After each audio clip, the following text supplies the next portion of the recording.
Marine sentait le poids du regard d'Édouard planté dans son dos, tandis qu'elle traversait la salle principale du Bella Vita, son plateau en équilibre dans les mains. La lumière tamisée des lustres en cristal créait des ombres qui semblaient danser sur les tables impeccables, mais elle ne se laissait plus charmer par cette sophistication de façade. Elle avait appris, au cours des 2 dernières années passées dans ce restaurant de haute gastronomie, que plus la surface était brillante, plus ce qui se cachait derrière était généralement pourri.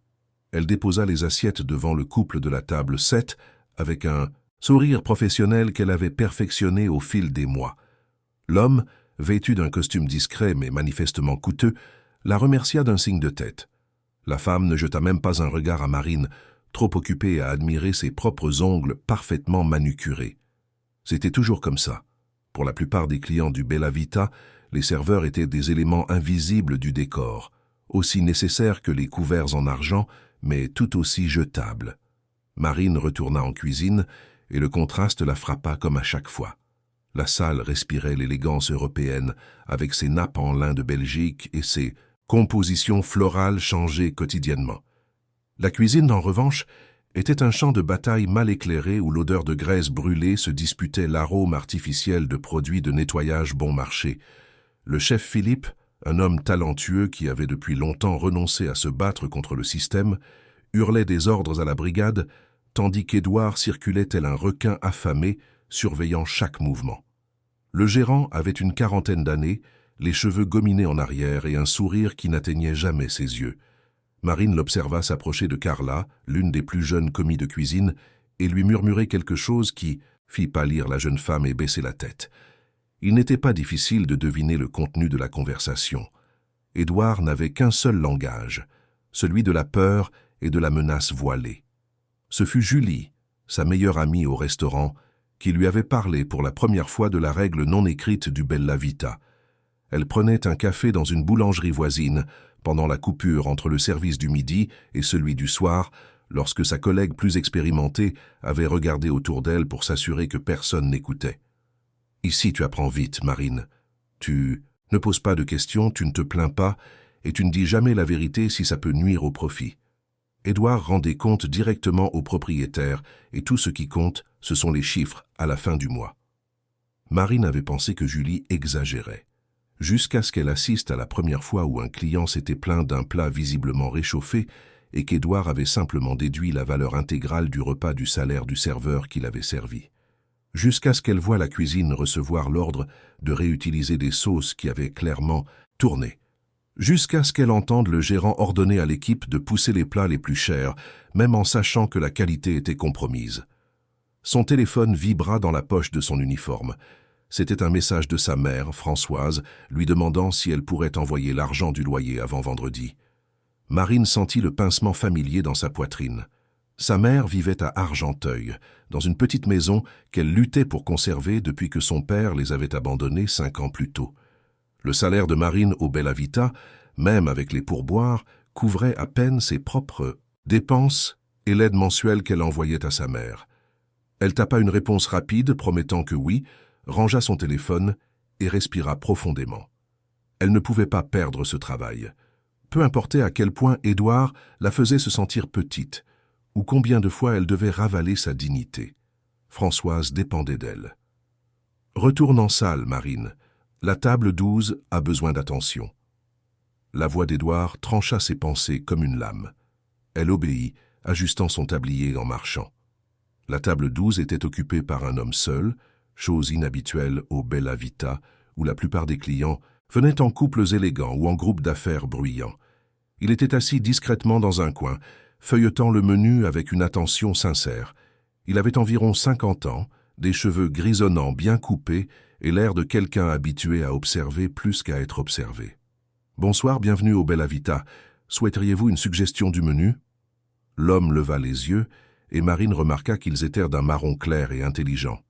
Il sourit d'une manière qui semblait sincère, si différente des sourires fabriqués qu'elle voyait quotidiennement. « Bonsoir. J'hésite entre le risotto aux champignons et le médaillon sauce madère. Que me recommandez-vous » Marine hésita une fraction de seconde. Le risotto était frais et bien préparé. Le médaillon, elle le savait, était servi avec une sauce que Philippe avait préparée 3 jours auparavant et qu'Édouard avait ordonné de réutiliser pour ne pas avoir de perte. La voix du gérant résonna dans son esprit, lui rappelant l'objectif de vente des plats premium de la soirée. Le médaillon est l'un des plats phares de la maison, monsieur. Très populaire auprès de nos habitués. Elle prononça les mots qu'Édouard attendait, mais ils lui laissèrent un goût amer dans la bouche. L'homme hocha la tête et ferma le menu. « Alors je vais prendre le médaillon, et un verre du Malbec qui est sur la carte. » Marine nota la commande et retourna en cuisine, où Édouard l'attendait déjà, les bras croisés et ce sourire de prédateur. « Excellent travail pour avoir poussé le médaillon. Continue comme ça et tu pourrais même avoir une prime ce mois-ci. » La prime était une autre de ses ruses. Il la promettait toujours, la donnait rarement, et quand il le faisait, c'était une somme si ridicule qu'elle compensait à peine l'humiliation de devoir la quémander. Mais Marine se contenta d'acquiescer et transmit la commande à la cuisine. Philippe, en voyant le bon, échangea un regard avec elle. Le chef savait exactement quelle sauce serait utilisée. Il ouvrit la bouche comme pour dire quelque chose, mais Édouard était déjà là, debout à côté d'eux. « Un problème, Philippe ?»« Aucun, chef. » Le chef baissa les yeux et commença à préparer le plat. Marine sortit de la cuisine en se sentant sale. Elle venait de vendre un produit qu'elle savait être de qualité douteuse à un client qui avait fait confiance à sa recommandation. La rationalisation vint rapidement, comme toujours. Elle avait besoin de ce travail. Sa mère avait besoin d'elle. Juste un plat de plus, juste une soirée de plus, juste un mois de plus. Le service suivit son rythme effréné. La salle était comble, comme toujours les vendredis soirs. Marine servait table après table, souriant mécaniquement, prenant les commandes, équilibrant les assiettes. Au fond de son esprit, cependant, une inquiétude grandissante s'installait. Elle observa le plat de l'homme de la table 12 être préparé, observa Philippe hésiter avant d'ajouter la sauce, observa Édouard superviser personnellement, s'assurant que tout se déroulait selon ses instructions. Quand elle apporta le médaillon à la table 12, l'homme la remercia avec la même gentillesse qu'auparavant. Marine posa l'assiette devant lui et un instant eut envie de le prévenir, de lui dire qu'il préférerait peut-être commander autre chose. Mais les mots moururent dans sa gorge quand elle vit Édouard l'observer de l'autre côté de la salle. « Bon appétit, monsieur. » Elle s'éloigna et continua son travail, mais ses yeux revenaient constamment vers la table 12. L'homme mangeait lentement, savourant chaque bouchée, buvant des gorgées mesurées de son vin. Tout semblait normal jusqu'à ce qu'il fronce légèrement les sourcils et repose sa fourchette dans l'assiette. Marine sentit son estomac se nouer. Elle connaissait cette expression. Elle l'avait déjà vue. C'était l'expression de quelqu'un qui réalisait que quelque chose n'allait pas avec la nourriture. L'homme regarda discrètement autour de lui comme s'il cherchait quelqu'un. Ses yeux croisèrent ceux de Marine. Il leva la main dans un geste poli pour l'appeler. Les jambes lourdes, Marine traversa la salle. Édouard avait déjà remarqué et se dirigeait également vers elle, ce masque de professionnalisme plastifié sur le visage. « Oui, monsieur, puis-je vous aider ?» La voix de Marine sortit plus tendue qu'elle ne l'aurait voulu. « Écoutez, je ne veux pas faire d'histoire, mais la sauce de ce plat a un goût étrange, un peu acide, comme si elle n'était pas fraîche. » Il y eut un silence tendu. Marine pouvait sentir Édouard arriver derrière elle, comme une tempête qui approche. Le gérant s'avança avec ce sourire mielleux. « Monsieur, je peux vous garantir que tous nos ingrédients sont de la plus haute qualité et préparés le jour même. La sauce madère contient du vin rouge dans sa recette, ce qui peut donner cette perception d'acidité pour les palais moins habitués à la haute gastronomie. » Marine vit la mâchoire de l'homme se contracter légèrement. L'insinuation qu'il n'avait pas un palais assez raffiné était claire, mais le client garda son sang-froid. « Je comprends. Mais je connais la sauce madère et celle-ci n'est définitivement pas correcte. Elle semble réchauffée. » Édouard rit, un son forcé et condescendant. « Je vais devoir respectueusement vous contredire, monsieur, mais si le plat n'a pas plu à votre palais, je peux vous proposer une autre option.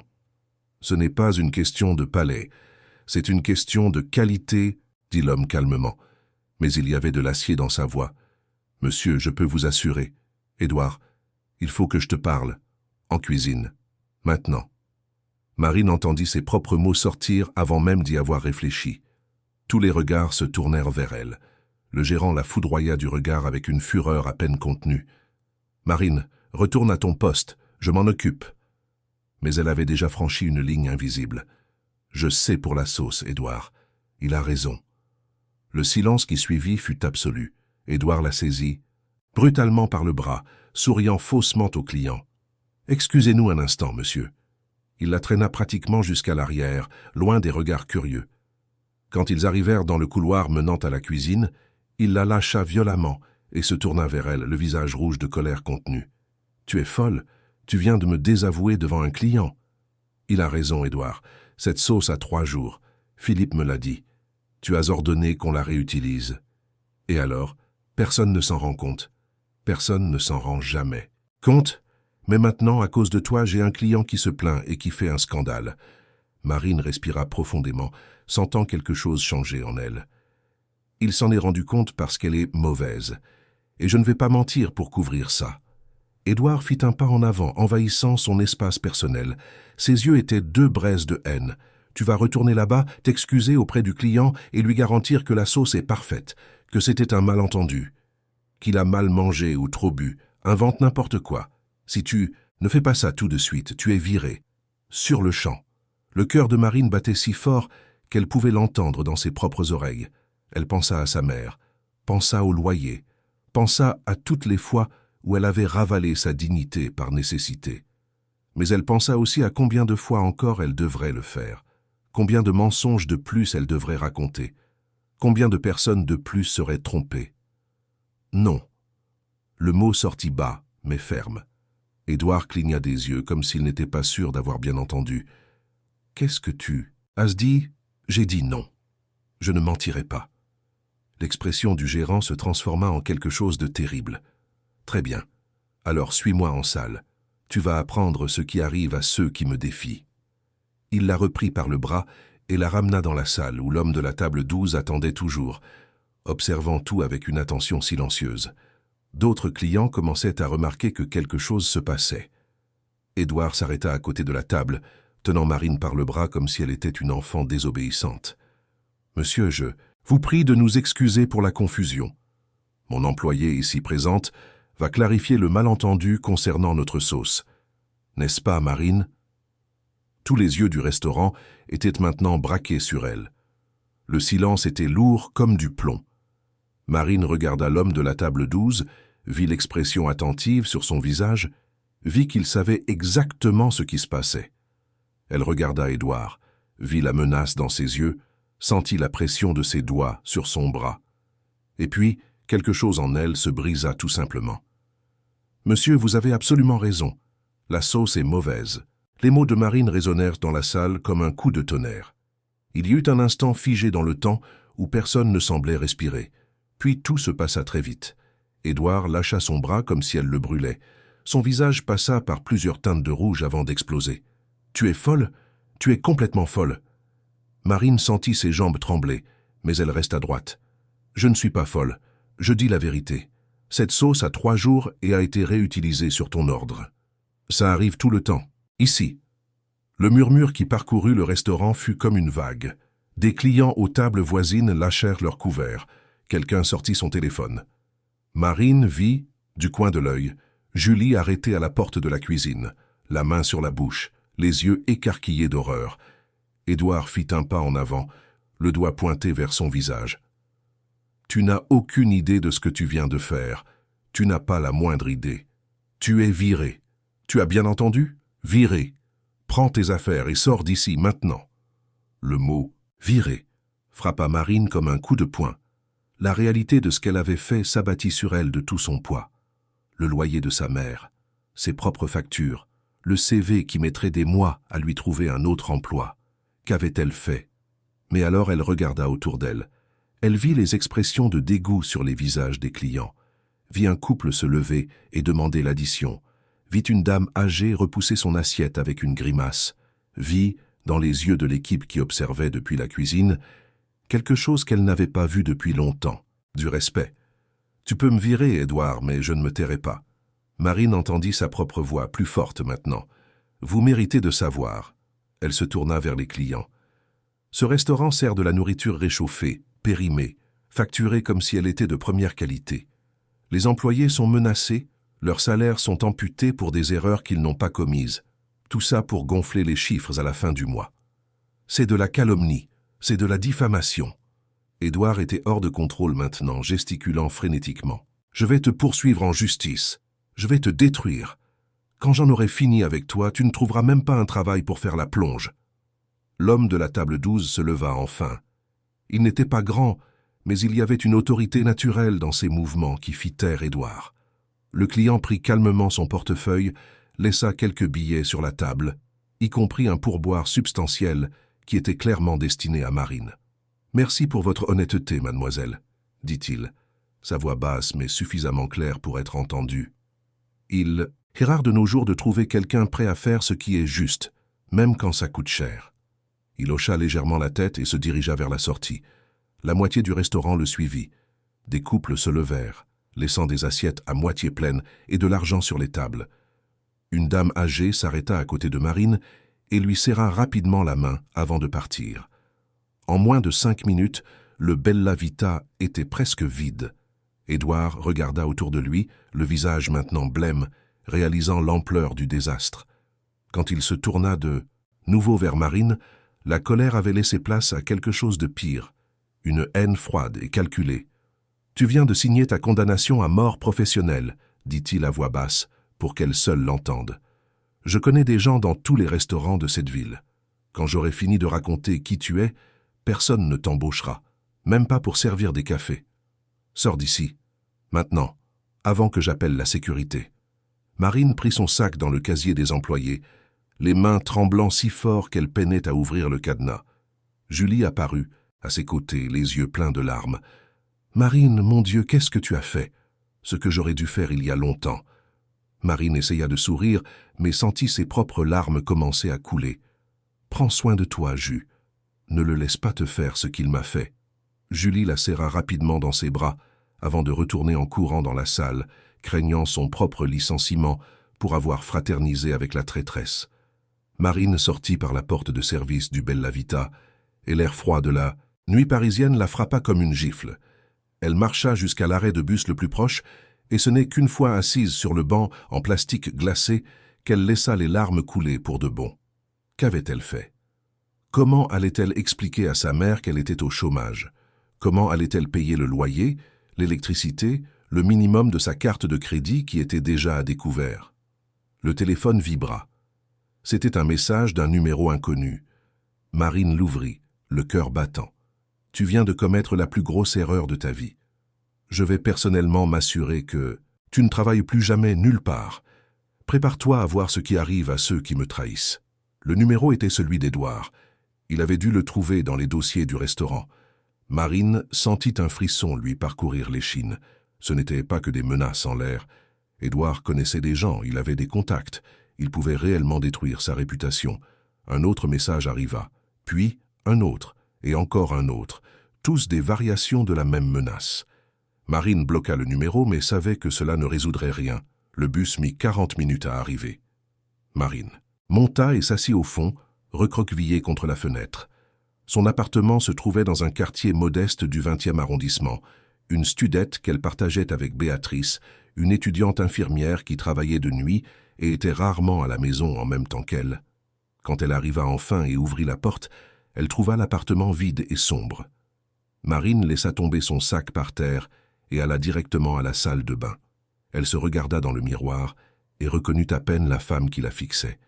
Les yeux rouges et gonflés, le visage pâle, l'uniforme du Bella Vita qu'elle portait encore comme une preuve de sa propre ruine. Elle prit une longue douche, laissant l'eau chaude laver ses larmes et l'odeur de graisse et de désinfectant qui imprégnait toujours ses vêtements. Quand elle sortit, elle enfila un vieux pyjama et s'assit sur son lit, le téléphone à la main. Elle devait appeler sa mère, elle devait lui dire, mais comment expliquer qu'elle avait jeté leur stabilité par-dessus bord par orgueil, pour des principes qui ne payaient pas les factures? Le téléphone sonna avant qu'elle ne puisse se décider. C'était Françoise. « Allô, maman. »« Marine, ma chérie, contente de t'entendre. Comment s'est passée ta journée de travail ?» Marine ferma les yeux, sentant les larmes revenir. « C'était C'était différent. Différent comment? Maman, j'ai perdu mon travail. Il y eut un silence de l'autre côté de la ligne. Puis la voix de Françoise plus basse. Qu'est-ce qui s'est passé? Marine raconta tout. Les mots sortirent en cascade, mêlés de sanglots. La sauce mauvaise, la menace d'Édouard, le choix qu'elle avait fait, l'humiliation publique, les messages menaçants. Quand elle eut fini, elle s'attendait à des reproches, au désespoir, peut-être même à de la colère. Au lieu de cela, elle entendit la voix ferme de sa mère. « Tu as fait ce qu'il fallait, Marine. »« Maman, Non. Écoute ta mère. Tu as fait ce qu'il fallait. Je ne t'ai pas élevée pour que tu baisses la tête et que tu acceptes l'injustice. Je ne t'ai pas élevée pour mentir et tromper les gens pour de l'argent. Si je devais choisir entre avoir le loyer payé ou avoir une fille digne, je choisis la dignité à chaque fois. Mais maintenant, comment on va...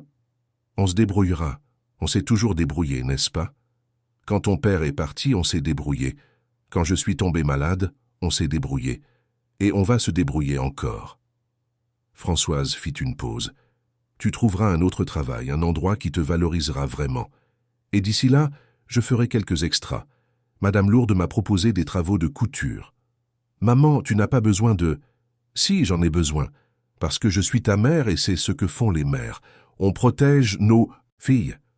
Même quand elles sont déjà grandes et têtues. » Il y avait un sourire dans sa voix. « Maintenant, repose-toi. Demain est un autre jour. » Quand elles raccrochèrent, Marine se sentit un peu plus légère. Elle avait encore peur. Elle était encore inquiète. Mais quelque chose dans la certitude inébranlable de sa mère la réconfortait. Elle prit son vieil ordinateur portable et commença à mettre à jour son CV. Elle y travailla tard dans la nuit, postulant à des offres dans des restaurants, des cafés, des hôtels, n'importe quoi. À chaque candidature envoyée, une petite étincelle d'espoir s'allumait. Elle était sur le point de s'endormir quand le téléphone vibra de nouveau. Un autre numéro inconnu.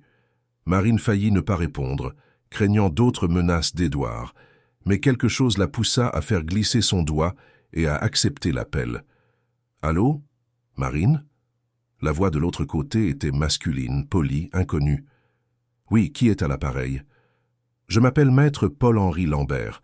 Je suis avocat spécialisé en droit du travail. Je dînais au Bella Vita ce soir et j'ai été témoin de tout ce qui s'est passé. » Marine s'assit sur son lit complètement réveillée maintenant. « Monsieur? J'ai enregistré l'audio de toute la scène, le licenciement abusif, les accusations du gérant, tout, et j'ai une proposition à vous faire. Si vous êtes d'accord, j'aimerais vous représenter gratuitement dans un procès contre le restaurant. » Marine resta silencieuse, essayant de comprendre. « Pourquoi? Pourquoi feriez-vous ça? » Paul-Henri soupira. « Parce que je travaille en droit du travail depuis 20 ans et que je suis fatigué de voir des gens être exploités et humiliés. Ce que vous avez fait ce soir était courageux. Et le courage devrait être récompensé, pas puni. Mais je n'ai pas d'argent pour payer un avocat. Je sais, c'est pourquoi je vous offre mes services pro bono. Mais vous devez comprendre une chose. Si nous acceptons cette affaire, ce sera une bataille.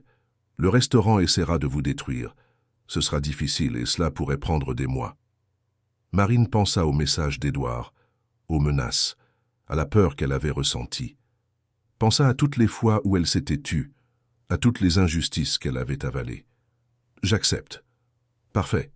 Alors voilà comment nous allons procéder. Demain matin, vous venez à mon bureau. Il est sur l'avenue des Champs-Élysées. Nous allons tout documenter, les menaces, les pratiques illégales, tout. Et nous allons également faire un signalement anonyme aux services d'hygiène. » Les services d'hygiène. S'ils servent de la nourriture périmée, c'est un délit sanitaire. Ça peut faire fermer l'établissement. Quand Marine raccrocha, pour la première fois depuis qu'elle avait quitté le Bella Vita, elle sourit. Ce n'était pas un grand sourire, ni un sourire confiant, mais il était réel. Peut-être, juste peut-être, que faire ce qui était juste n'était pas synonyme de perdre. Elle s'endormit enfin, épuisée, mais avec une étrange sensation dans la poitrine qu'elle mit quelques minutes à identifier. C'était de l'espoir.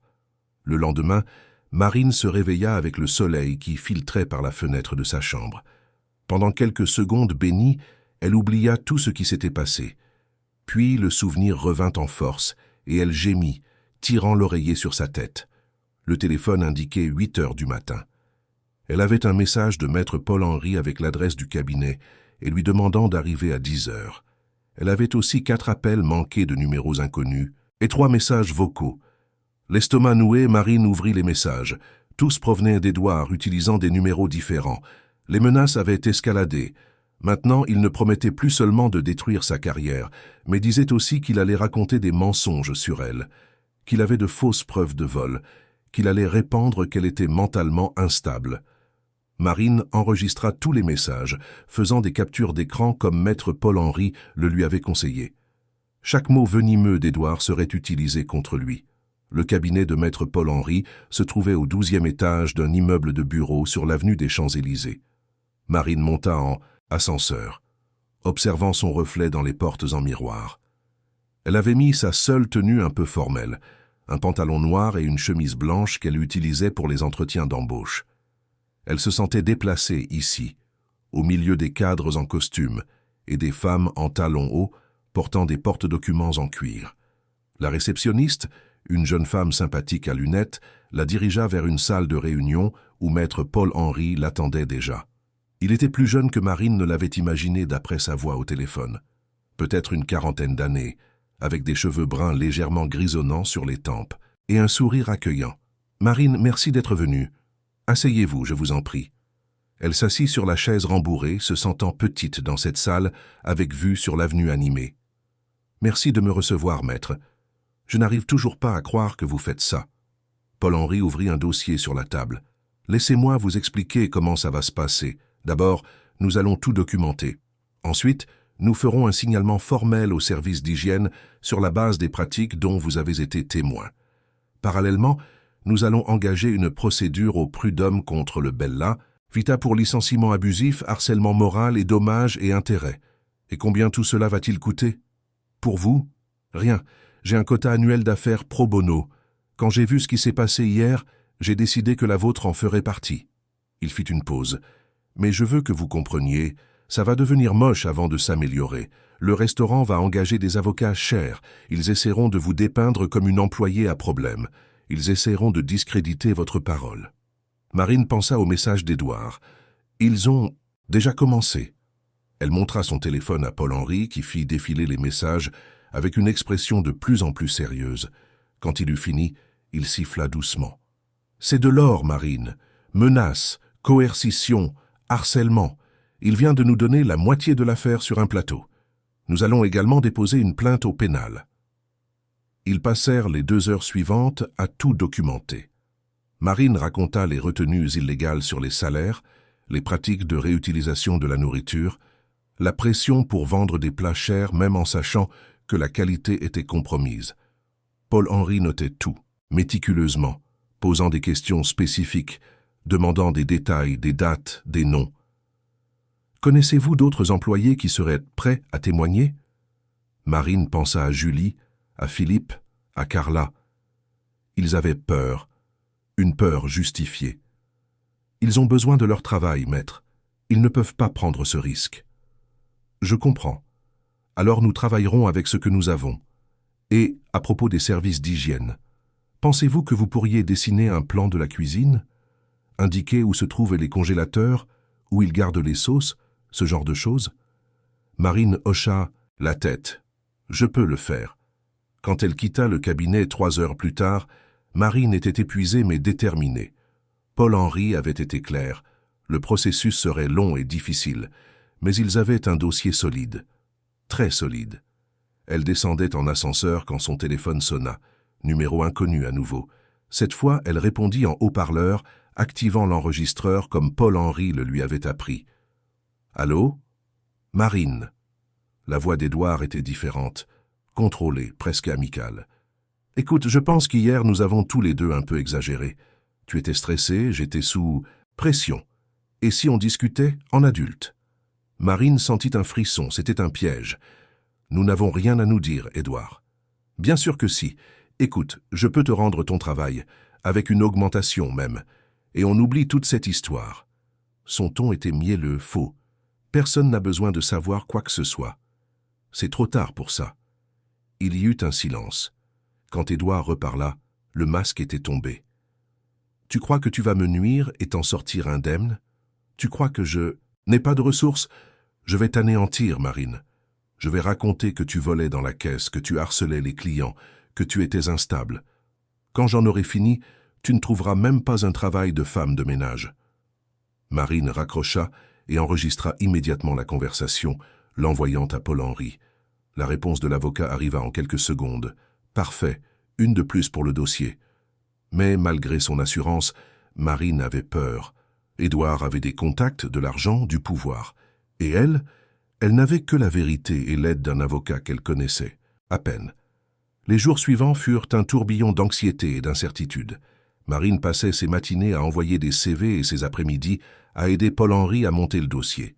Le signalement au service d'hygiène fut fait anonymement, mais avec des informations suffisamment détaillées pour garantir une inspection complète. Béatrice, sa colocataire, fut un soutien inattendu. L'étudiante infirmière se mit à ramener de la nourriture supplémentaire de l'hôpital, s'assurant que Marine ne meure pas de faim pendant sa recherche d'emploi. « Tu vas t'en sortir, Marine », lui dit Béatrice un soir, alors qu'elle partageait une barquette de poulet-riz. « Ce que tu as fait, c'est incroyable. Tout le monde devrait avoir ce courage. » Marine ne se sentait pas courageuse. Elle se sentait terrifiée et brisée. Mais elle remercia tout de même pour le soutien. Ce fut le vendredi suivant que les choses commencèrent à vraiment bouger. Marine revenait d'un autre entretien frustrant, cette fois dans un café qui offrait le SMIC et des horaires abusifs, quand elle vit les notifications sur son téléphone.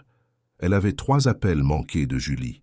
Quand elle rappela, son amie répondit en chuchotant, clairement caché quelque part. « Marine, tu ne vas pas le croire.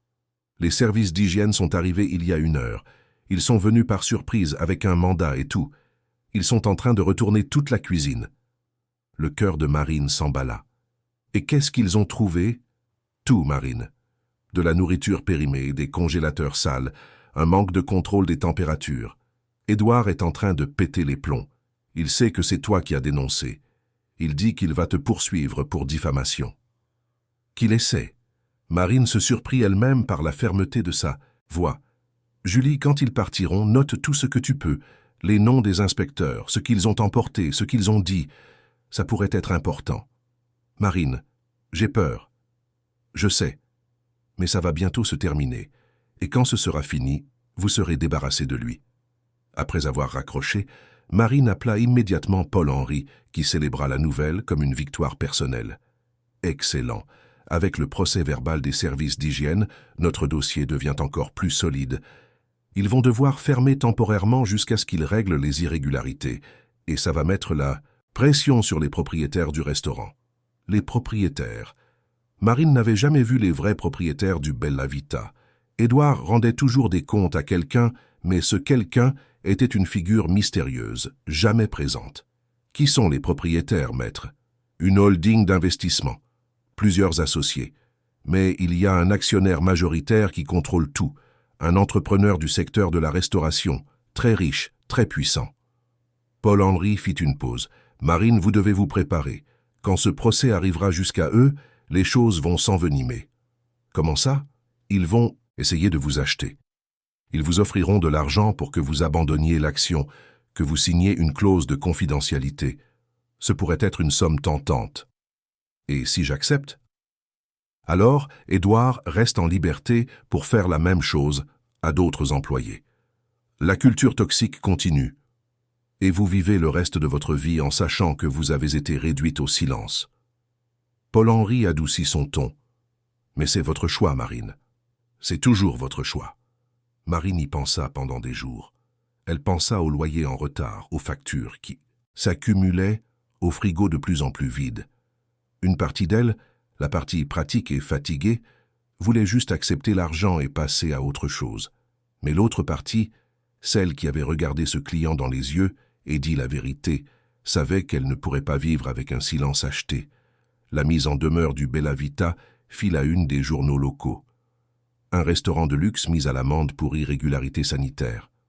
Marine lut l'article sur son téléphone, ressentant un étrange mélange de satisfaction et de tristesse. Combien de repas contaminés avaient été servis avant qu'elle n'ait le courage de parler? Ce fut Julie qui appela avec la nouvelle bombe. « Marine, le restaurant a fermé. Temporairement, disent-ils. Mais il a fermé. Ils ont renvoyé tout le monde à la maison sans date de retour. Édouard a disparu. On dit qu'il a été convoqué à une réunion avec les investisseurs. Comment va l'équipe?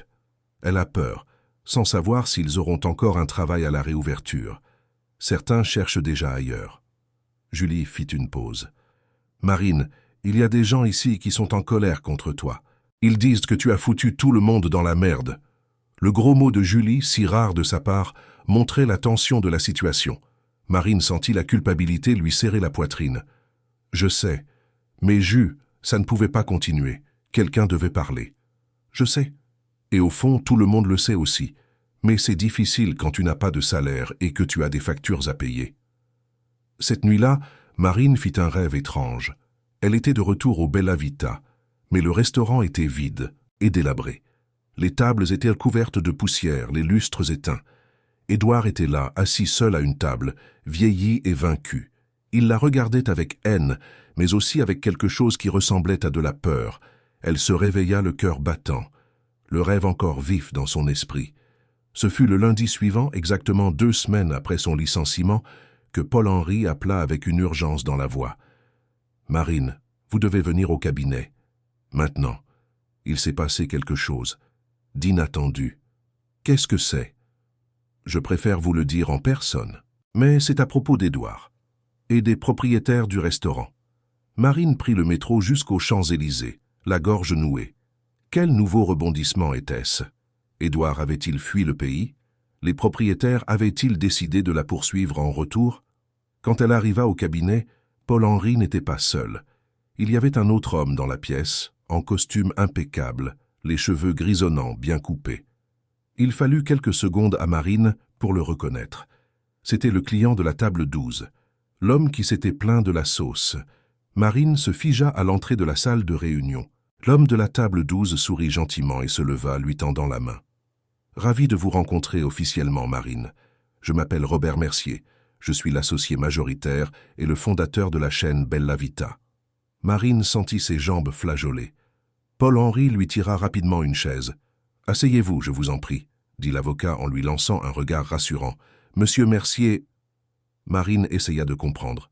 « Vous êtes le propriétaire? »« Oui, j'ai fondé la chaîne il y a 15 ans. Aujourd'hui, nous avons 5 établissements à Paris. Ou du moins, nous avions une solide réputation. » Robert se rassit, les yeux sérieux mais pas hostiles. « Ce soir-là, je faisais un audit surprise. Je le fais périodiquement sans prévenir les gérants ou les équipes. C'est la seule façon de voir comment les choses fonctionnent vraiment. » Marine sentit sa bouche s'assécher. « Et vous avez vu... »« J'ai tout vu. La coercition, la tentative de vous forcer à mentir, le licenciement abusif. Et j'ai entendu vos accusations sur les pratiques du restaurant. » Robert ouvrit un épais dossier sur la table. Au cours des 15 derniers jours, mes auditeurs internes ont fouillé chaque recoin de cet établissement. Ils ont parlé aux fournisseurs, vérifié les registres financiers, interrogé les employés sous couvert d'anonymat. Il poussa le dossier vers Marine. « Et ils ont confirmé chaque mot que vous avez dit. » Marine regarda le dossier sans savoir quoi faire. Paul-Henri se pencha. « Monsieur Mercier a contacté mon cabinet car il a appris que je vous représentais. Il a une proposition. » Robert croisa les mains sur la table. « Marine, laissez-moi vous raconter une histoire. Quand j'ai ouvert mon premier restaurant, j'étais comme vous, un employé essayant, de faire ce qui est juste dans un système qui récompense les raccourcis. J'ai travaillé des années comme serveur, comme cuisinier, dans des endroits qui me traitaient comme un objet jetable. Quand j'ai enfin réussi à ouvrir le Bella Vita, j'ai juré que ce serait différent, que mes employés seraient respectés, que la qualité serait non négociable. » Il fit une pause, le poids de la déception visible sur son visage. « Mais à mesure que l'entreprise a grandi, je me suis éloigné des opérations quotidiennes.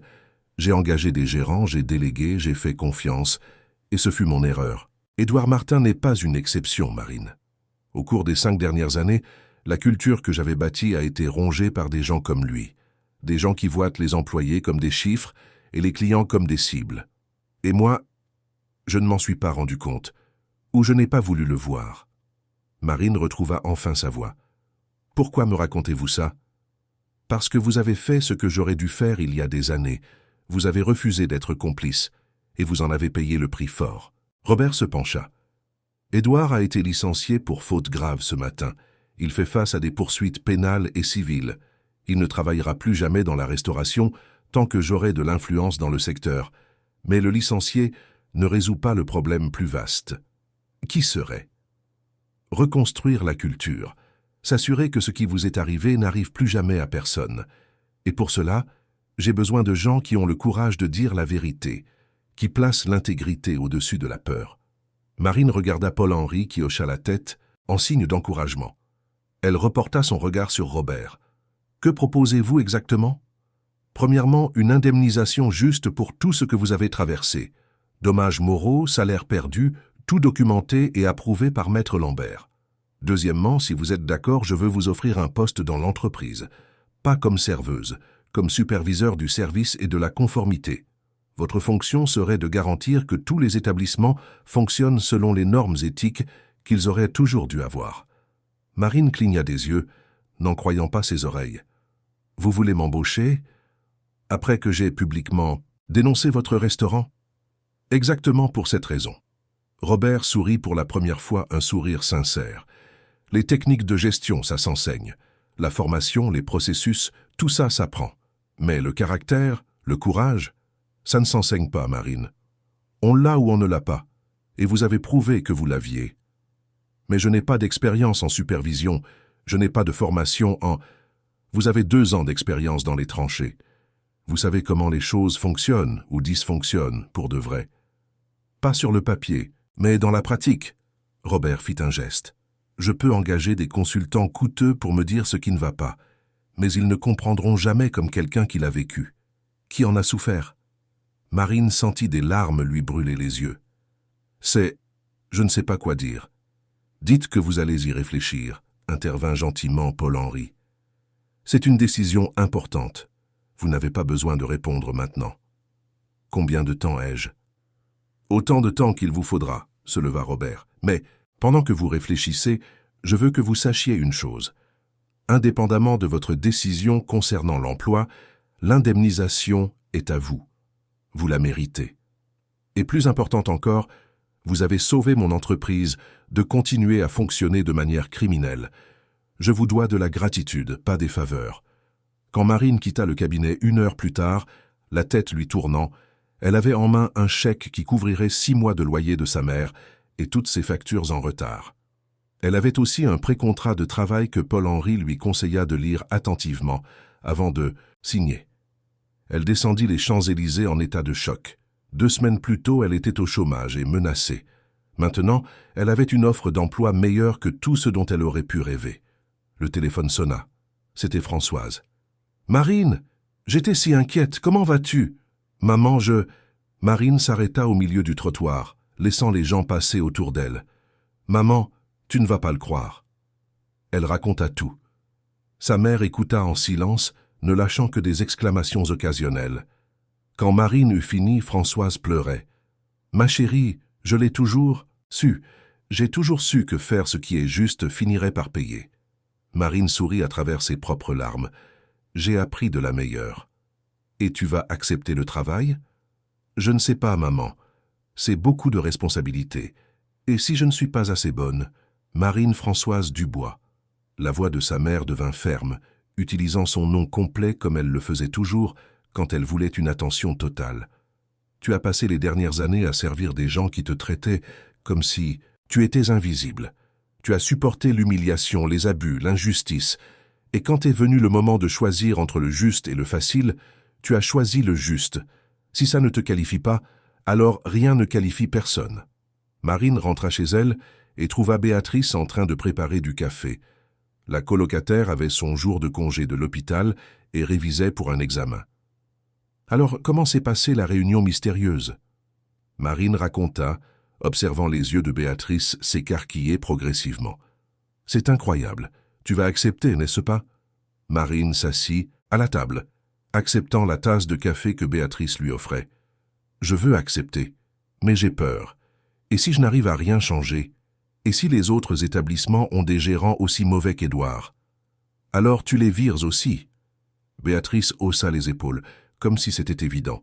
« Marine, tu as littéralement fait tomber un système corrompu parce que tu as refusé de mentir. Tu crois que quelques gérants minables vont te faire peur maintenant ?» Marine rit, surprise par le son. C'était son premier rire sincère depuis des semaines. Elle passa le week-end à lire et relire le contrat. Paul-Henri avait révisé chaque clause, s'assurant que tout était juste. Le salaire était 3 fois ce qu'elle gagnait comme serveuse. Il y avait des avantages, une mutuelle, des tickets restaurants. Et plus important encore, il y avait une réelle autonomie pour apporter des changements. Le lundi, Marine retourna au bureau de Robert Mercier. Il l'accueillit avec le même sourire gentil. « Avez-vous pris votre décision ?»« Je l'ai prise. » Marine respira profondément. « J'accepte, mais à une condition. » Robert haussa un sourcil. « Je vous écoute. Je veux pouvoir réembaucher les employés du Bella Vita qui ont été mis à la porte quand il a fermé. Les bonnes personnes, qui étaient aussi des victimes d'Édouard. Ils méritent une seconde chance dans un environnement de travail juste. » Robert sourit largement. « C'était déjà dans mes plans. » « Accordé. » Ils se serrèrent la main. Marine sentit dans cette poignée de main le poids de la responsabilité qu'elle assumait. Mais elle sentit aussi quelque chose qu'elle n'avait pas ressenti depuis longtemps. Elle se sentit respectée. La nouvelle que le Bella Vita rouvrirait sous une nouvelle direction circula rapidement parmi les anciens employés.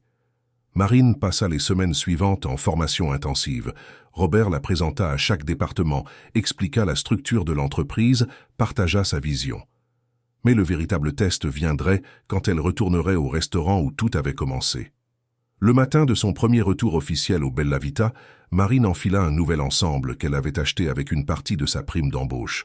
Ce n'était pas extravagant, mais c'était professionnel et ça lui donnait confiance en elle. En arrivant, elle trouva l'équipe réunie dans la salle principale. Julie était là, les yeux brillants de fierté. Philippe aussi, les bras croisés mais avec un demi-sourire sur le visage. Carla, d'autres visages familiers, et quelques nouveaux, des recrutements récents faits par Robert personnellement. Marine monta sur la petite estrade où des musiciens se produisaient parfois et regarda tout le monde. Je sais que certaines personnes ici sont heureuses des changements, et je sais que d'autres ont du ressentiment, pensent que j'ai causé des problèmes inutiles. Elle fit une pause, croisant le regard de chaque personne.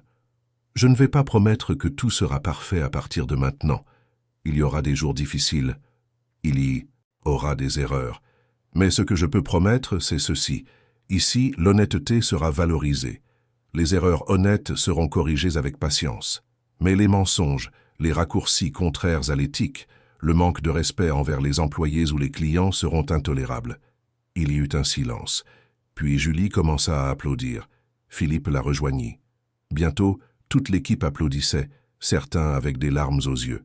Après la réunion, Julie la tira pour une étreinte serrée. « J'ai eu si peur pour toi, Marine, et maintenant, regarde-toi, tu es la patronne. » Marine rit. « Superviseur, pas patronne. » Et seulement parce que Robert est assez fou pour croire en moi. Il n'est pas fou, il est intelligent. Julie recula, tenant les épaules de son amie. « Tu as sauvé cet endroit, Marine. Tu nous as tous sauvés. » Les premiers mois furent intenses. Marine mit en place de nouveaux protocoles de qualité. Elle créa des canaux anonymes pour que les employés signalent les problèmes. Elle institua des réunions hebdomadaires où toute l'équipe pouvait donner son avis. Elle forma les serveurs sur la manière de gérer les plaintes avec honnêteté et non avec des excuses toutes faites. Et le plus important, elle était présente. Pas enfermée dans un bureau, mais sur le terrain. Observant, aidant, écoutant. Le retour des clients fut progressif mais constant. Les critiques s'améliorèrent. Les avis en ligne passèrent des plaintes sur la qualité aux éloges sur le service authentique. Robert montra à Marine les chiffres financiers. Pour la première fois depuis des années, la satisfaction client augmentait en même temps que les bénéfices. Mais tout ne fut pas facile. Il y eut de la résistance. L'un des chefs les plus anciens, habitués aux vieilles méthodes, tenta de continuer à prendre des raccourcis. Marine le confronta, lui offrit une formation. Quand il refusa et fut pris pour la 3e fois en train de réutiliser des ingrédients douteux, elle le licencia. Ce fut son premier licenciement. Elle pleura dans les toilettes après, mais savait que c'était la bonne décision. Édouard, pendant ce temps, avait disparu de la scène gastronomique. Des rumeurs disaient qu'il essayait de monter une affaire dans une autre ville, mais sa réputation le précédait. Les messages menaçants avaient cessé après qu'il eût été notifié des poursuites pénales. 1 an et 3 mois après son licenciement fatidique, Robert convoqua Marine pour une réunion spéciale. Elle entra dans son bureau avec une pointe de nervosité. « Marine, asseyez-vous. » Robert désigna la chaise en face de son bureau. « Comment avance ce projet d'expansion que vous avez suggéré ?»« Bien. Les formations à l'éthique sont mises en place dans les 5 établissements. Le taux de rotation du personnel a chuté de 42%. Les plaintes des clients ont diminué et les avis en ligne ont augmenté en moyenne d'1,5 étoile sur toutes les plateformes. » Robert hocha la tête, satisfait. « J'ai vu les chiffres, impressionnants. » Il se pencha en arrière dans son fauteuil. « Marine, vous avez transformé non seulement un établissement, mais la culture de toute la chaîne en un peu plus d'1 an. Vous avez fait ce que des consultants coûteux n'ont pas réussi à faire en des années. J'ai eu de l'aide, l'équipe a adhéré à l'idée, et vous m'avez donné un soutien total. C'est vrai. Mais c'était votre vision, votre leadership. » Robert ouvrit un tiroir et en sortit un nouveau dossier. « C'est pour ça que je suis là. Nous avons décidé d'ouvrir une 6e enseigne. À Saint-Germain-des-Prés. Ce sera notre opération la plus ambitieuse, plus grande, plus sophistiquée, et je veux que vous en soyez la directrice générale. » Marine sentit l'air lui manquer. « Directrice générale ? Avec une autonomie totale. Vous choisissez l'équipe, définissez les processus, mettez en place la culture dès le début. Un salaire en adéquation avec la responsabilité, bien sûr. » Robert poussa le dossier vers elle. « Réfléchissez-y bien. Mais cette fois, ne mettez pas autant de temps à vous décider. Je veux ouvrir dans 3 mois. » Marine quitta le bureau avec le dossier sous le bras et l'esprit en ébullition. Directrice générale. Elle, qui 1 an plus tôt était au chômage et désespérée, avait maintenant la chance de diriger une opération entière depuis le début. Le téléphone sonna. Françoise. « Allô, maman. Ma chérie, tu viens dîner ce soir. J'ai fait tes lasagnes préférées. » Marine sourit. « Non seulement je viens, mais j'ai une nouvelle à t'annoncer. » « Bonne ou mauvaise ? Ça dépend de comment tu vois un défi énorme et terrifiant qui est aussi incroyable. Alors ça, je veux l'entendre en personne. 19 heures. J'y serai. » Marine prit le RER jusqu'à Argenteuil, regardant la banlieue défiler par la fenêtre. Il y a 1 an, ce même trajet se faisait avec le poids de la défaite sur les épaules. Aujourd'hui, il se faisait avec le poids de l'opportunité. Françoise ouvrit la porte avant même que Marine ne frappe. « Entre, entre, le repas est chaud. » La maison était petite mais chaleureuse, remplie des souvenirs d'une vie vécue avec dignité malgré les difficultés. Des photos encadrées, des plantes bien entretenues, l'odeur de la cuisine maison. Elles s'assirent à table et Marine raconta la proposition. Françoise écouta en silence, mangeant lentement, les yeux brillants de fierté. « Ma fille va être directrice d'un restaurant chic à Saint-Germain-des-Prés. » Elle secoua la tête, émerveillée. Qui l'eût cru ? « Je meurs de peur, maman. »« C'est bien. » Françoise prit sa main sur la table. « La peur est le signe que tu comprends la responsabilité. Si tu n'avais pas peur, je serais inquiète. Mais Marine, regarde tout ce que tu as déjà fait. Tu as affronté un système corrompu. Tu as tout perdu et tout reconstruit. Tu as complètement retourné la situation. Ça, c'est une broutille en comparaison. » Marine rit. « Il n'y a que toi pour appeler ça une broutille de gérer un restaurant entier. Tu as compris ce que je voulais dire. » Sa mère lui serra la main. « Et tu sais ce qui est le plus important ? Tu ne fais pas ça seulement pour l'argent ou le statut. Tu le fais parce que tu crois qu'on peut faire les choses différemment, les faire bien. Et ça, ma chérie, c'est ce qui te rend spéciale. » Cette nuit-là, allongée dans sa chambre d'adolescente où elle avait grandi, Marine prit sa décision. Elle accepterait. Non pas parce qu'elle n'avait pas peur, mais parce que la peur ne la paralysait plus. Les 3 mois suivants furent les plus intenses de la vie de Marine. Elle participa à chaque décision concernant le nouveau Bella Vita de Saint-Germain, le choix de l'emplacement, le design intérieur, l'élaboration du menu, mais surtout la sélection de l'équipe. Robert lui avait donné carte blanche, et elle l'utilisa. Elle tint à interviewer personnellement chaque candidat du serveur au chef. Elle ne cherchait pas seulement la compétence technique, elle cherchait des personnes partageant la même conviction qu'elle, que le travail bien fait et l'éthique n'étaient pas incompatibles. Julie fut l'une des premières à accepter. « J'irai où tu iras, Marine. Tu le sais. » Philippe vint aussi, promu chef exécutif. C'est la chance de faire les choses bien depuis le début, sans raccourci, sans pression pour compromettre la qualité. Marine monta une équipe diversifiée, des jeunes avides d'opportunités, des professionnels expérimentés fatigués des environnements toxiques. Des gens qui partageaient la vision qu'un restaurant pouvait être à la fois rentable et éthique. 2 semaines avant l'ouverture, lors d'une répétition générale avec l'équipe au complet, Marine eut un moment de panique. Elle était en cuisine, observant le chaos contrôlé de la préparation, quand tout lui parut trop lourd. Trop de gens dépendant d'elle, trop d'argent investi, trop d'attentes. Elle sortit dans la ruelle à l'arrière, respirant profondément, essayant de contrôler son anxiété. Première crise de panique. La voix de Robert la surprit. Il était adossé au mur, fumant une cigarette. « Vice terrible, je sais. Je ne fume que quand je suis stressé. » Marine essuya rapidement ses larmes. « Désolé, je suis juste... » « Ne t'excuse pas, c'est terrifiant. » Robert écrasa sa cigarette. « Tu sais, quand j'ai eu ma première crise de panique, à l'inauguration du premier Bella Vita, j'ai vomi dans les toilettes 15 minutes avant d'ouvrir les portes. Vraiment? Vraiment. J'avais investi tout ce que j'avais. J'avais emprunté à ma famille. Si ça ratait, j'étais ruiné. » Il sourit. « Mais ça n'a pas raté. Et tu sais pourquoi? Parce que j'avais bien préparé les choses. J'avais une bonne équipe. J'étais sûr de ce que je faisais. Comme toi maintenant. Et si je déçois tout le monde? Alors tu te relèves et tu réessaies, comme tu l'as fait ce soir-là il y a 1 an. » Robert posa une main sur son épaule. « Marine, tu es la personne la plus qualifiée pour ça. Pas parce que tu sais tout, mais parce que tu sais ce qui est important. Et tu sais diriger par l'exemple. » Marine retourna à l'intérieur, se sentant plus centrée. Oui, c'était effrayant. Mais elle avait déjà affronté des choses effrayantes. L'inauguration du Bella Vita de Saint-Germain-des-Prés était prévue pour un vendredi soir. Marine arriva à 16 heures, alors que le soleil illuminait encore la salle à travers les grandes baies vitrées. Le restaurant était magnifique, élégant sans être ostentatoire, accueillant sans perdre sa sophistication. L'équipe était nerveuse, mais excitée. Marine les réunit tous avant l'ouverture.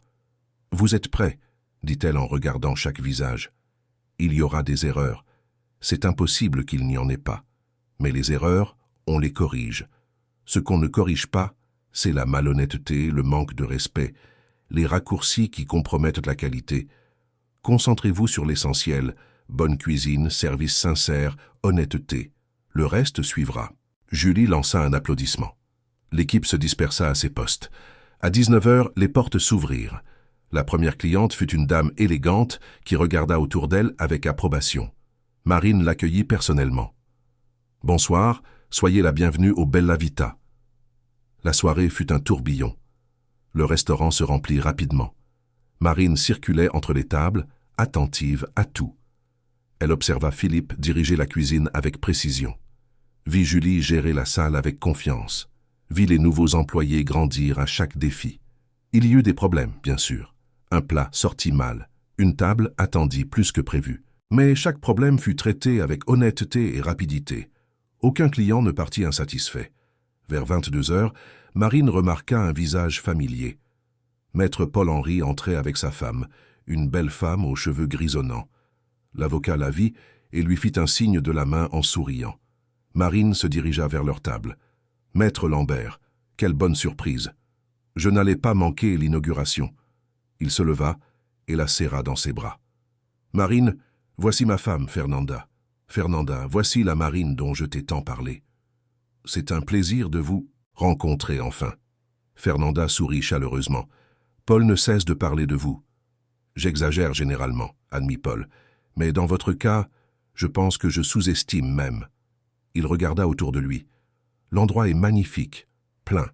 Un succès. » « Il est encore tôt pour parler de succès, » dit Marine, mais elle souriait. « Le succès, ce ne sont pas que des chiffres, Marine. C'est faire ce qui est juste et voir que ça marche. » Paul lui serra l'épaule.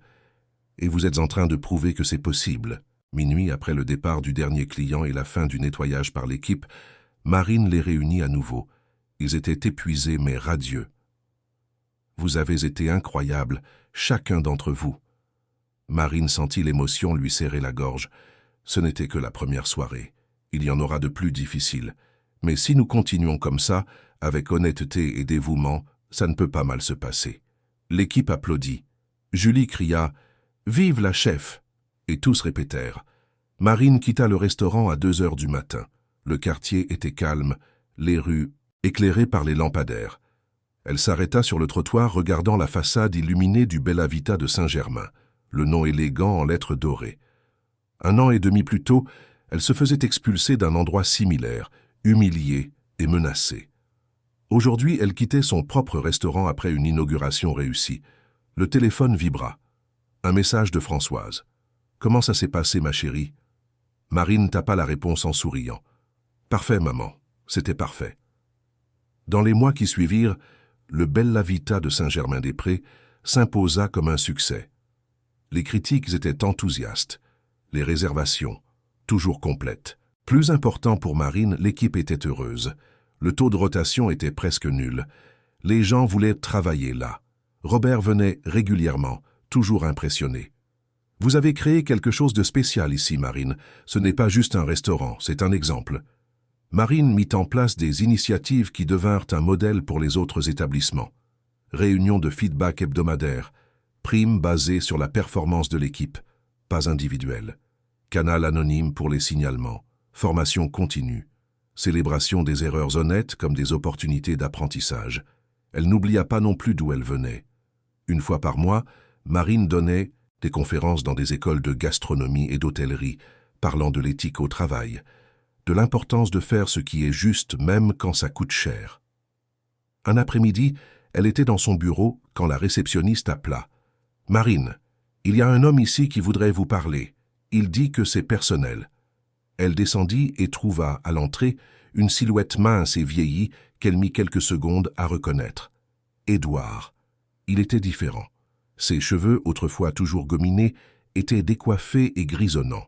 Le costume cher avait été remplacé par des vêtements simples. Mais c'était ses yeux qui avaient le plus changé. Là où il y avait autrefois de l'arrogance et de la cruauté, il n'y avait plus que de la lassitude. « Marine, » dit-il, la voix rauque, « je sais que je n'ai aucun droit d'être ici, mais je devais... » « Allons dehors, » le coupa Marine, ne voulant pas de cette conversation dans la salle. Ils sortirent sur le trottoir. Édouard regardait le sol, les mains dans les poches. « Je voulais m'excuser pour ce que je t'ai fait, pour les menaces, pour tout. » Marine croisa les bras, l'étudiant. « Que veux-tu? De moi, Édouard ?»« Rien. » Il leva les yeux et elle vit qu'ils étaient sincères. « Je ne veux rien. Je voulais juste que tu saches que j'ai compris. J'ai mis du temps. Mais j'ai compris. Tu avais raison. J'avais tort. Et j'en ai payé le prix. » Elle ne dit rien, attendant. « Je ne peux plus travailler dans ce secteur, ma réputation. » Édouard secoua la tête. « Je travaille comme livreur pour une application maintenant. C'est honnête. Ça ne paie pas bien. Mais c'est honnête. Et tu sais ce qui est étrange? Je dors mieux maintenant. » Marine ressentit quelque chose qui ressemblait à de la compassion.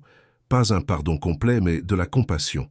« Édouard, je ne vais pas prétendre avoir oublié ce que tu as fait. Les menaces, l'humiliation, la façon dont tu traitais les gens. Mais je ne vais pas non plus garder de la rancune pour ça. Tu paies tes conséquences. Et si tu as vraiment changé, alors tout ça aura servi à quelque chose. » Il hocha la tête, les yeux embués. « Merci de m'avoir écouté. » Il se tourna pour partir, mais s'arrêta. « Marine, pour ce que ça vaut, tu mérites tout ça. » Il fit un geste vers le restaurant.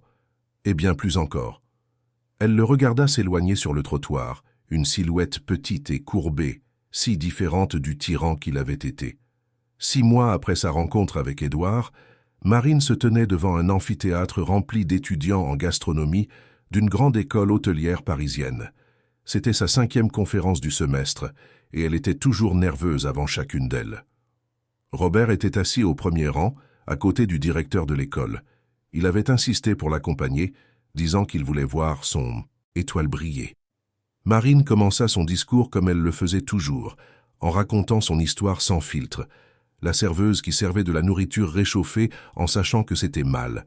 la pression d'Édouard, le choix qu'elle avait fait ce soir fatidique, la chute et la reconstruction. Quand elle arriva à la partie sur la confrontation au restaurant, le silence dans l'amphithéâtre était absolu. 200 paires d'yeux fixés sur elle. « Je sais ce que vous pensez, » dit Marine en arpentant la scène, « que j'ai eu de la chance, que le propriétaire du restaurant était là par hasard, que tout s'est résolu comme par magie. Mais ce n'est pas tout à fait ça. » Elle fit une pause. « J'ai d'abord tout perdu. Je suis resté des semaines sans emploi, effrayé, menacé. Je ne savais pas que les choses allaient s'améliorer. Je savais seulement que je ne pouvais plus vivre avec moi-même si je continuais à mentir. » Une main se leva dans le public. Une jeune femme d'une vingtaine d'années. « Mais si le propriétaire n'avait pas été là? Et si vous étiez simplement resté au chômage et rien de plus ?» Marine hocha la tête. « Excellente question. Et la réponse honnête? Je ne sais pas. Peut-être que je serais encore en train de chercher du travail. Peut-être que j'aurais dû retourner chez ma mère. Mais vous savez ce que je sais avec certitude, que j'aurais gardé ma dignité, que j'aurais pu me regarder dans le miroir et que, finalement, un autre endroit qui valorise l'honnêteté m'aurait embauché. » Elle respira profondément. « Écoutez, je ne vais pas vous mentir et dire que faire ce qui est juste vous récompense toujours immédiatement. Parfois, vous payez un prix élevé. Mais à long terme, l'intégrité est le seul fondement solide pour construire une carrière. Parce qu'une réputation met des années à se construire et quelques secondes à se détruire. Et une fois que vous compromettez vos valeurs, il devient de plus en plus facile de les compromettre à nouveau. » Après la conférence, des étudiants l'entourèrent de questions. Marine répondit à chacune patiemment, se souvenant de l'époque où elle-même était jeune et pleine de doutes sur l'avenir. Robert attendit que tout le monde soit parti avant de s'approcher. « Tu deviens une excellente conférencière. Je suis nerveuse à chaque fois. C'est bien. Ça veut dire que ça te tient à cœur. » Il posa une main sur son épaule. « Marine, je dois te parler de quelque chose d'important. On peut prendre un café ?» Ils allèrent dans un café voisin. Robert commanda un double expresso, Marine un cappuccino. Quand ils s'assirent, il alla droit au but. « Je pense à prendre ma retraite. Pas complètement, mais à passer la gestion quotidienne de la chaîne à quelqu'un d'autre. » Marine sentit son cœur se serrer. « Vous allez vendre l'entreprise ?»« Non. Je resterai l'actionnaire majoritaire, mais je ne serai plus dans les décisions quotidiennes. » Robert remua son café. « Je veux passer plus de temps avec ma famille, voyager, peut-être écrire un livre. » Il la regarda.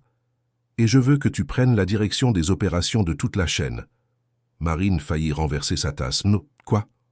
Tu as fait de l'établissement de Saint-Germain l'unité la plus rentable et la mieux réputée que nous ayons. Tu as mis en place des changements qui ont bénéficié à toute la chaîne. Le taux de rotation a chuté, la satisfaction des clients a augmenté, même les coûts ont diminué car nous n'avons plus besoin de remplacer constamment les employés. » Robert se pencha. « Tu es le choix évident. Mais j'ai moins de 2 ans d'expérience en gestion, et j'en avais 0 quand j'ai ouvert mon premier restaurant. » Il sourit. « Marine, l'expérience technique s'acquiert, la vision et le caractère, non. Tu as les deux. Et plus important encore, l'équipe te respecte, pas par peur, mais parce que tu diriges par l'exemple. » Marine resta silencieuse, en train de digérer. Directrice des opérations signifiait la responsabilité de 6 établissements, plus de 300 employés, des millions de chiffres d'affaires. « Je dois réfléchir. » « Bien sûr. » Robert termina son café. « Mais ne tarde pas trop. Je veux faire la transition cette année encore. » Ce soir-là, Marine invita Françoise et Béatrice à dîner dans son appartement. Elle avait déménagé dans un endroit plus grand 6 mois plus tôt, avec 2 chambres et un petit balcon. Rien d'extravagant, mais c'était chez elle. Pendant qu'elles préparèrent la table ensemble, Marine raconta la proposition. Béatrice faillit laisser tomber une assiette d'excitation. « Marine, c'est incroyable, tu ne vas même pas y réfléchir à 2 fois, n'est-ce pas ?» Marine regarda sa mère qui était silencieuse. « Maman, qu'est-ce que tu en penses ?» Françoise tira une chaise et s'assit, leur faisant signe de faire de même. « Ma chérie, quand tu avais 8 ans, tu es rentrée de l'école en pleurant parce qu'un garçon avait volé le goûter d'une camarade. Tu te souviens de ça ?» Marine secoua la tête. « Je t'ai demandé ce que tu avais fait. Et tu sais ce que tu as répondu? Que tu avais donné la moitié de ton goûter à la fille, même en sachant que tu aurais faim. » Françoise prit la main de sa fille. Tu as toujours été comme ça. Tu t'es toujours soucié de faire ce qui est juste, même quand ça te coûtait quelque chose. Et c'est pour ça que je sais que tu prendras la bonne décision maintenant aussi. Quelle est la bonne décision? Celle qui te laisse dormir en paix la nuit. Sa mère lui serra la main. Si tu acceptes, accepte parce que tu crois que tu peux faire une différence pour ces 300 personnes. Si tu refuses, refuse parce que tu n'es pas prête, mais ne laisse pas la peur décider à ta place. Marine passa le week-end à réfléchir. Elle visita chaque établissement du Bella Vita, observant les opérations, discutant avec les gérants et les employés. Elle vit l'impact que les changements qu'elle avait proposés avaient eu. Elle vit des équipes plus heureuses, des clients plus satisfaits, des environnements plus sains. Le lundi, elle entra dans le bureau de Robert avec sa réponse. « J'accepte, mais à certaines conditions. » Robert sourit. « Toujours avec des conditions. Je t'écoute. Premièrement, autonomie totale pour embaucher et licencier. Si je trouve un autre Édouard dans n'importe quel établissement, je veux pouvoir le renvoyer immédiatement. Deuxièmement, un budget pour créer un programme de développement de leaders. Je veux promouvoir en interne autant que possible. Troisièmement, transparence totale. Je veux avoir accès à tous les chiffres, tous les rapports. Pas de secret. » Robert lui tendit la main. Marché conclu. La transition prit 3 mois. Robert présenta Marine aux investisseurs, aux fournisseurs, aux partenaires. Il lui enseigna les aspects financiers qu'elle ne maîtrisait pas encore. Il partagea les leçons de décennies d'expérience. Mais le jour que Marine redoutait le plus était celui de la présentation officielle à tous les employés de la chaîne. Plus de 300 personnes réunies dans la salle de réception qu'ils avaient louée pour l'occasion. Elle monta sur scène, les mains moites. Robert fit la présentation. « C'est avec une grande fierté que j'annonce Marine Dubois comme notre nouvelle directrice des opérations. Certains d'entre vous la connaissent déjà, d'autres la connaîtront bientôt. Mais tous doivent savoir qu'elle représente les valeurs que je veux pour cette entreprise, l'excellence, l'intégrité et le respect. » Marine prit le micro. Elle regarda la mère de visage. Certains connus, beaucoup d'autres non. Elle vit Julie devant, lui faisant 2 pouces en l'air, vit Philippe lui faire un signe de tête, vit des employés qu'elle n'avait jamais vus, la regardant avec curiosité et un certain scepticisme. « Bonjour, je suis Marine, et il y a moins de 2 ans, j'étais serveuse dans l'un de nos établissements. » Cela capta l'attention. Des murmures parcoururent à l'audience. Je sais que certains d'entre vous se demandent comment quelqu'un avec si peu d'expérience en gestion va-t-il diriger toute l'opération. Et c'est une question juste. Marine marcha sur la scène. La réponse est « Je ne vais pas diriger seul, je vais diriger avec vous, parce que c'est vous qui êtes en première ligne chaque jour. Vous savez ce qui fonctionne et ce qui ne fonctionne pas, et je vais vous écouter. » Elle fit une pause. « Mais je vais aussi exiger. Je vais exiger l'honnêteté, je vais exiger le respect, du haut vers le bas et du bas vers le haut. Je vais exiger que nous traitions nos clients avec dignité et nos collègues avec empathie.